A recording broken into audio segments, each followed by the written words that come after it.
رياض الصالحين. الباب الخامس: باب المراقبة.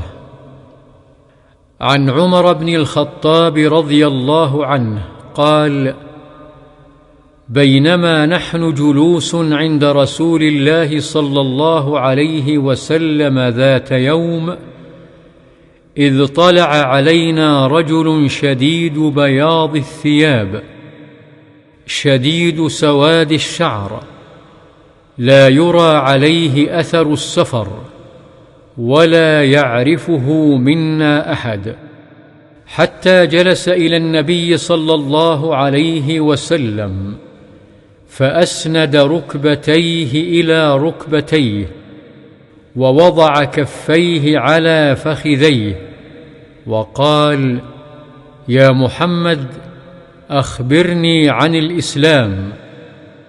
فقال رسول الله صلى الله عليه وسلم: الإسلام أن تشهد أن لا إله إلا الله وأن محمدًا رسول الله، وتقيم الصلاة، وتؤتي الزكاة، وتصوم رمضان، وتحج البيت إن استطعت إليه سبيلا.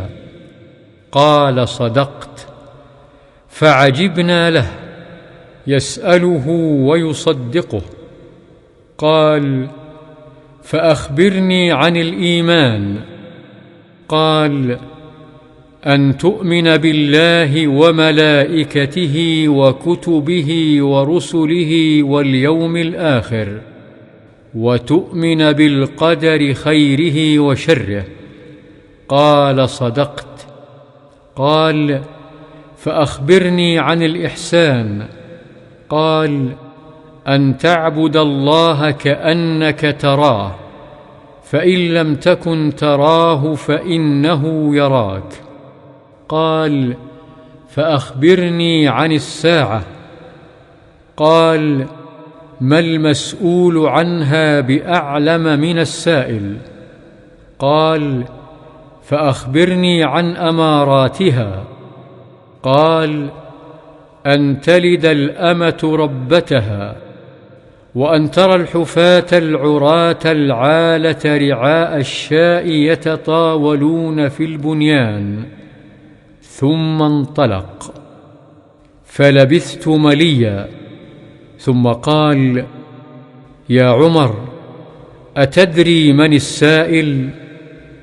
قلت: الله ورسوله أعلم.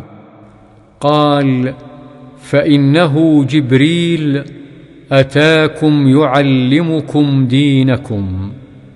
رواه مسلم.